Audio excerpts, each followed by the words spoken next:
When we start trying to prioritize counterterrorism or intelligence investigations, we might want to make sure we get it right. Hi, this is Phil Gurski, President and CEO of Borealis Threat and Risk Consulting in Russell, Canada. You're listening to Quick Hits.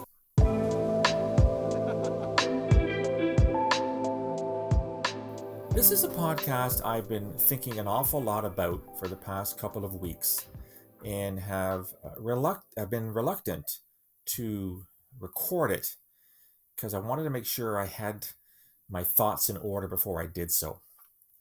I'm under no illusion that what I'm about to say is going to upset some people. It's going to make some people angry, but I feel the time has come to weigh in on a subject that has been worrying me of late, and I think it needs to be addressed, and it has to be addressed now. The subject in question is what to do with the current spate increase in what is called right-wing terrorism, right-wing extremist violence, often abbreviated to RWE, and whether or not our security intelligence and law enforcement services, especially in the West, should be focusing not exclusively, but predominantly on this particular aspect of the violent extremist spectrum, which of course includes all kinds of actors, ethno-nationalist actors, as we see happening in India with Hindu extremists, of course Islamist extremists, which I've been focusing on a lot for the past 20 years, the possibility of a rise in left-wing extremism, i.e. environmental extremism at some point, and of course right-wing extremism. The straw that broke the camel's back, if I can use that term, for me, was a tweet I came across today. I will not mention the person who issued the tweet. I prefer to retain that person's anonymity. This is somebody who I think is quite knowledgable when it comes to terrorism. And yet this person tweeted that the far-right extremism movements, phenomenon, whatever you want to call it, and I quote loosely, is on par with, if not worse than, the jihadis. This tweet was made on January the 24th or 23rd of 2021. Let's unpack that for a second, shall we? This tweet seems to suggest that the terrorist threat from far-right actors, which is a grab bag of white nationalists and white supremacists, neo-Nazis, some truly hateful people, some would throw the QAnon conspiracy people in there as well, is on par with, meaning it's equal to, or if not worse, greater than that from the threat posed by Islamist extremists. There's a couple things I need to comment on first. The situation in each country will vary. What is a threat in one country is certainly not the same as the threat in another country.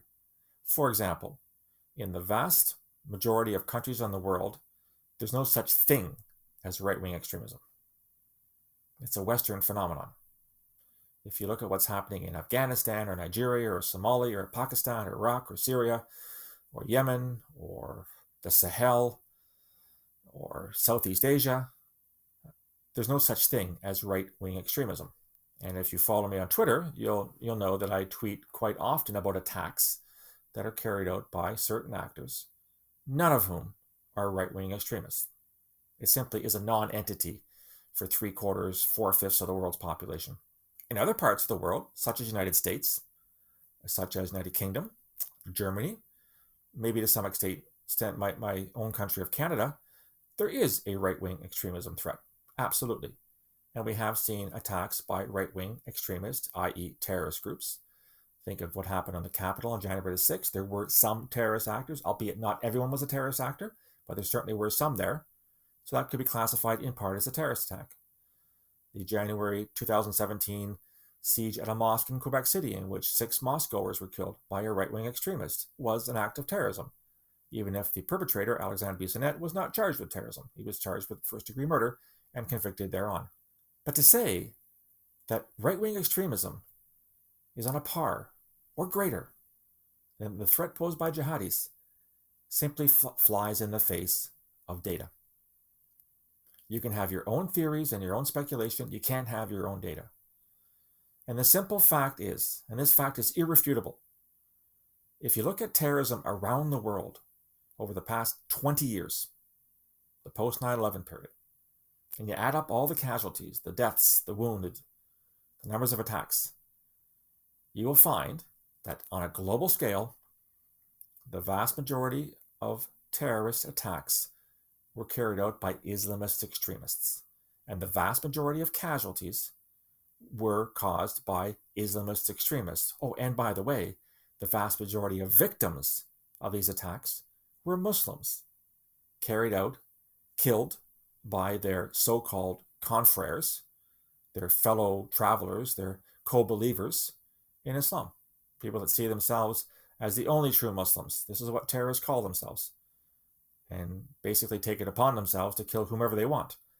The vast majority of their victims in Afghanistan, in Pakistan, in Syria, in Iraq, in Egypt, in Somalia, in Nigeria, in the Sahel, the list goes on and on and on and on and on.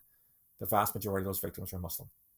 So how is it that the right wing, which again is definitely a threat, more so in some countries than in others, a handful of countries, how is it that anyone can say these guys kill and maim on the same scale as Islamist extremists? The latest global terrorism index 2020 for 2020, so looked at 2019, some 14,000 deaths.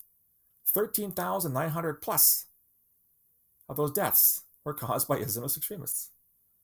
And the rest were carried out by a handful of actors, including 50 people killed in a mosque, or two mosques rather, in New Zealand, in Christchurch. Yes, carried out by right-wing extremists. But the numbers don't lie. The numbers are there. The question that I've been trying to answer is why? Why is this movement afoot now? Why are people saying these things? Why are they underestimating or poo-pooing or setting aside the attack from Islamist extremists and parading, blowing their horns, and underscoring the threat from right-wing extremism? Well, part of it is what happened on January the 6th on Capitol Hill, which was an attack, a riot, an insurrection, a coup, a terrorist event, call it what you will, that was seen live around the world. A truly remarkable day in American history. Part of that has led to a bandwagon effect I've spoken of before. People jumping on the bandwagon, talking about all things right-wing extremism. And yet, if they turn their attention away from Washington, D.C., away from the United States, they'll see that on any given day, in the rest of the world, there are orders of magnitude more people killed by Islamist terrorists than there are by the far right. Those are simple facts. What might be another reason? And here I'm going to be very speculative.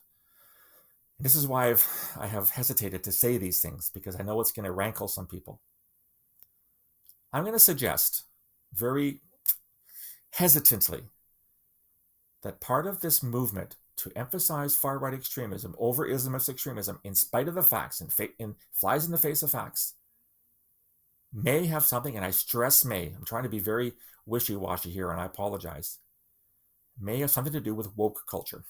You all know what term I'm referring to. This is a philosophy, a worldview that's taken over much of the West in the past couple months and years. There's been a backlash against anyone who talks about Islamist terrorism. People who do so are called Islamophobic. They're called anti-Muslim. They're called racist. They're called biased. And yet, no one seems to want to pay attention to the facts I already mentioned, that Islamist extremists are behind the vast majority of attacks, and the vast majority of victims are Muslims. So we have Muslims killing Muslims. No one seems to want to recognize that right now. I'm seeing op-ed pieces, I'm seeing editorials, I'm seeing coverage in major Canadian and American papers that seems to be weighed heavily on the side of covering right-wing extremism to the detriment of covering Islamist extremism. In other words, the vast majority of victims and attacks are being ignored to cover a much smaller set of facts. And this is not to dismiss the threat from the far right. It is there. It is real. It's been there for 150 years. It's not going away. But to simply say that in 2021, the threat from right-wing extremism is on par with, if not greater, than that of jihadis is simply impossible to accept under any circumstance where you look at what's actually happening on the ground around the world. One last thing, and this is even more speculative in nature. I'm thinking, I'm probably pretty sure, that some people in my former organizations, the Canadian Security Intelligence Service, or CSIS, and our sister service, or our partner service, the RCMP, the Royal Canadian Mounted Police, are doing investigations, more so on the far right, and kudos to them for doing that. As I mentioned on many occasions, when I worked in the security service up to 2015, we were not looking at the far right to the same extent we were looking at jihadis, and for good reason. And I don't want to go over those reasons again.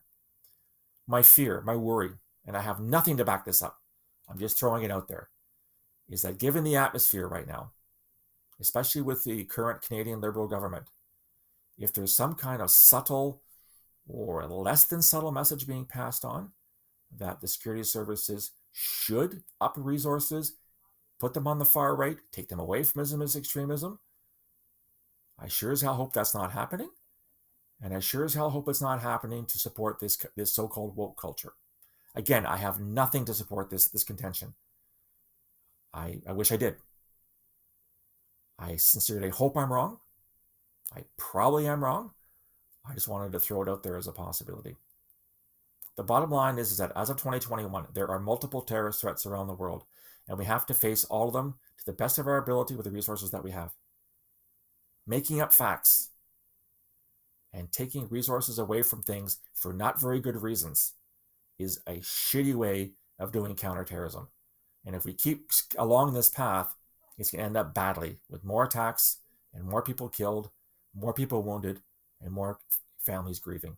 Let's do it all the above simultaneously. Make sure our men and women are well equipped with resources and money and material to do counterterrorism work against all terrorist threats. Not just one that happens to be the soup du jour, happens to be the the flavor of the day when it comes to terrorism. Anyhow, that's what I think. Wanted to let you know that for today's podcast, I'm happy to name the Intelligence Assessments Branch, where I used to work at CSIS, Canadian Security Intelligence Service. Gave me this hockey jersey a couple of years ago. And as usual, I will end with my Hardy Boys Guide to Life, their Pearls of Wisdom, and this comes from The Flickering Torch Mystery. God, you gotta love the titles of Hardy Boys novels. An unexpected question can often trick a suspect into revealing too much information. When I read that today, I immediately thought of Black Widow from the Marvel series, who was tricking a Russian that she was interrogating into giving more information than he wanted to. Speaking of which, if you want to find out more about Marvel and terrorism, stay tuned. Anyhow, that's what I think. What do you think? Is the focus on right-wing extremism justified to the detriment of looking at other forms of terrorism? Is this part of woke culture? Do you have any experience in thereon? I'd love to hear from you. You can reach me on Gmail, borealisrescue@gmail.com, or on Twitter at borealissaves. You can find me on LinkedIn and on Facebook. If you like this content and want to get more, go to my website, borealisthreatandrisk.com. All the materials there. If you want to subscribe, hit the subscribe button. Give me your email address, and you will get early access to information as well as unique information, including the Marvel series, where I look at Marvel movies and how they treat terrorism and national security as seen through the eyes of a 30-year intelligence veteran. I'd love to hear from you soon. Please drop me a line. I'll talk to you again. Until then, stay safe.